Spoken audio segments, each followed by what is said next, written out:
All right, hey guys, hole number 2 here of the Expert.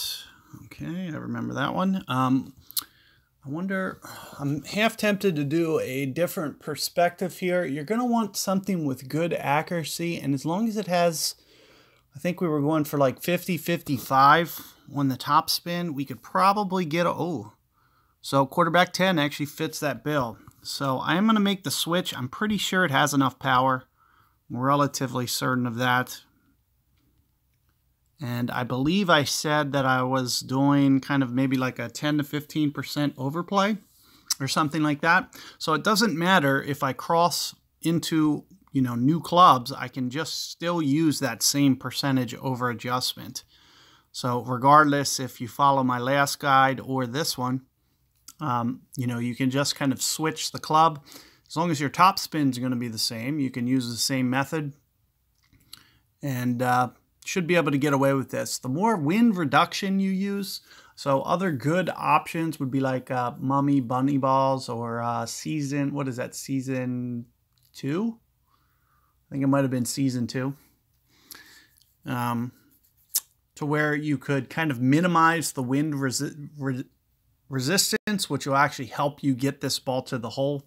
The biggest problem is the headwind that you're going into. It's going to be very hard, not only landing far enough. Wow, I'm surprised somebody actually overplayed the wind.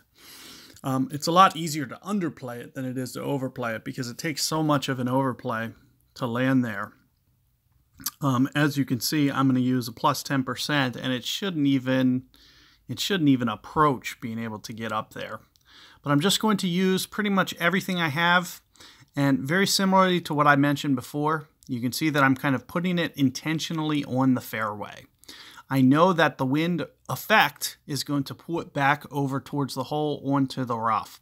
So 7.6 rings here should be good. More than enough to be safe. So that's what we're going with here.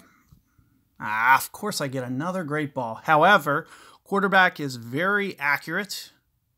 So it should be a little bit better than the one that I did last time. I did roll onto the green. I got a little bit better bounce through the rough, but you can see my line was a little bit better. You could see that it was, well, actually, I almost didn't offset enough to the left. So make mental note of what I just did. You might want to actually offset just a little bit more because with the great ball left, I'm still probably where I wanted to hit perfect ball.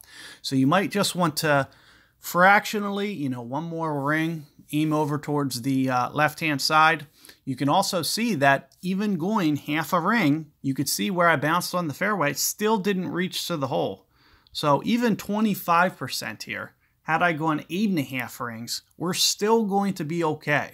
So you just want to hone in on that adjustment, try to master that as best as you can. And let's see if I can't just give you guys this pitch. What I usually try to do is land it right on the front of the green. So you can see what I'll usually try to do with the ball guide is probably around here, like about a 2-ring adjustment. So hopefully, 2 rings over, it's going to, you can see that I just have it basically on the edge of the cup, just outside edge. And, I shouldn't have to hit perfect ball here. You can see that it just kind of curls in the right edge. Getting on that fairway is just going to really simplify things, especially if you have enough end bringer to be able to do that full top spin shot. Really going to make things a little bit easier.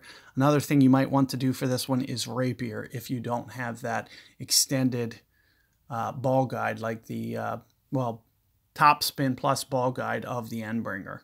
So you might actually want to use the rapier just for that hole, because you'll want those, 7-8 bars so you can put it just on the very front edge of the green and keep that shot as short as possible.